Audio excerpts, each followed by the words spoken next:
You kind of never know when a good session is going to smack ya in the face. Today the plan was to warm up by climbing, hangboard, and finish off with a little bit of climbing. But what actually happened was I took my warm up too far. This pinchy yellow 6-7 took me way longer than I had initially anticipated to accomplish it. I fell a few times and I was really upset because I did not flash it. 1.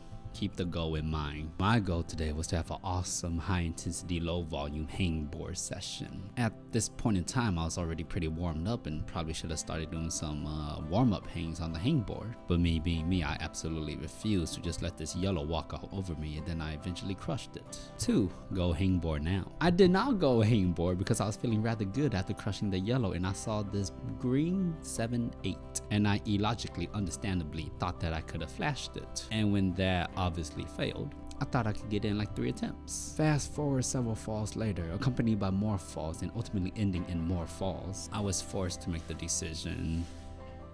3. Go hangboard before your fingers are obliterated. And so I decided I shall go do this problem before my fingers are obliterated so that I could still have an effective hangboard session. All I really had to do was start here and end up there. Simple. So I broke the problem down to its separate segments and worked them. And when I acquired all the pieces, 4. Less clothes equals more power. Something about taking off your layers that really primes your mental to crush things. I find that the first time you take it off the shirt, it feels really strong.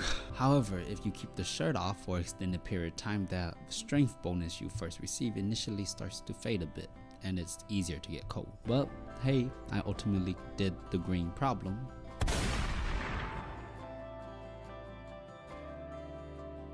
5. Finally hangboarding. Because my fingers were already warmed up all the way to the max for some odd reason, I elected to jump right into my one-arm dead hangs off a 20 mil for as long as possible for time. And as you can blatantly see, I can't hold them for very long, but because I could hold them for long enough, I thought that training them will warrant some good benefits. My shoulder, as you can see, is also not strong enough to prevent my body from rotating, a weakness that I shall work on. In the meantime though, I shall use my other offhand to assist me in not rotating as much. After each hang, right and left, I elected to take a 3-minute break. Normally I would do 5, but I really want to get back to climbing. Using this very useful stopwatch makes life very useful. After those hangs, I switched to a 3-finger drag lock off the same 20 mil crimp. Of course, these were very hard and I try my darndest to not fall off quickly. 6. Be active. While I am indeed holding the position, what I'm actually doing is I'm cranking my muscles as hard as possible concentrically. This allows me to hold this isometric position,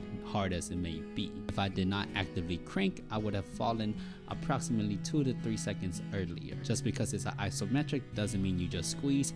I recommend you pull hard as schmuck as well. 7. What do you want to climb? After my short but intense hangboarding session, I walked around and climbed a bit, and then I saw it, touched it. I elected to give it the name Pussycat Pink Panther, and as you can see, it has these 4 holes that are totally on for the climb. But as I grabbed the start hole and I looked over to this stumpy thing, and do you know the feeling when it's not about the destination but the journey? Well, with all my heart and soul, I elected to eliminate these 4 holes and not use them. And there was only one really good reason why I did this, and it was because, well, I thought it'd be a little bit more fun. In addition, it would challenge me to use my full wingspan. And as a shorter climber, there are times where I must utilize my full wingspan.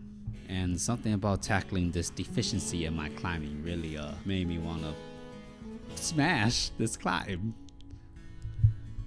8. The falling down. I was always able to touch it as many times as I so desired, but not once could I actually hold it. But then by some freak accident of technical prowess executed impeccably, I latched on, seized it. I had it, and it felt really awful. I was just so spread, so extended. Hard to do anything but cut the right hand into a match with the left. And to my slight surprise, I was able to do it. I matched. 9. It's just not that easy. I had matched the hold, and as I reached up for this undercling, I had this almost sickening feeling of muscle fatigue come over me. I was mentally panicking, and my muscles were protesting. I surely thought that this was my one and only chance to do this climb right here, right now. And then I fell. I didn't even let go. I just fell. I had no intentions of letting go, but I fell. It was very shocking, and I was unsurprisingly very, very upset. And that's when I realized this move, this part, was not the hard part. Getting this ridiculously high right foot, grabbing this undercling, which felt more like a horrible pinch because my body was so low beneath it, and then going up to this left hand, that was the crux of the problem. That was the hard part. 10 choices. It was at this point that I either decided to go climb something else and come back to this another day when I feel stronger, or kept trying, or keep trying. I have felt like I gave this attempt everything I had, and physically I was just declining, but mentally I was pissed off.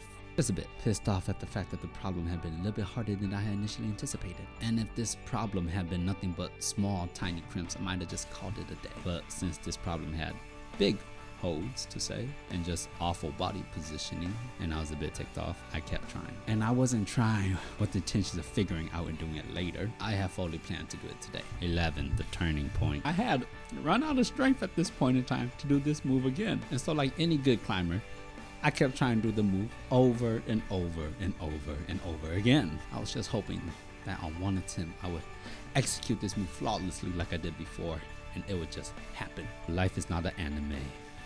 Sometimes sheer power and desire just wastes your energy.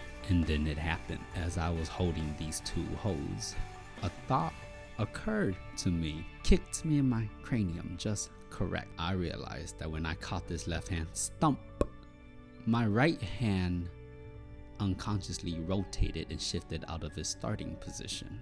And you can see this formula formulating inside my big brain. And so instead of starting in the strongest, most comfortable position like I have been trying, I elected to start in a worser, not a very comfortable position. First try, I caught it, and I proceeded to never fall off this move ever again. Though this new start position did have me cutting my hand completely, doing this very, very wonky 360 new type of beta off of this stumpy hold. 12, slow victory. I had to cash down air time.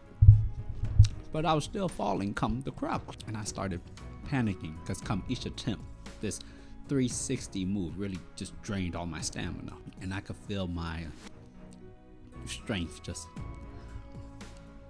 slipping away. So I decided I just had to figure out the crux now. So off camera, I tried the crux multiple times, and it felt draining each time, and it felt very technical goddamn each time. And you know, sometimes climbing isn't about how strong you are. You just have to be a technical masterpiece, because I figured that shit out.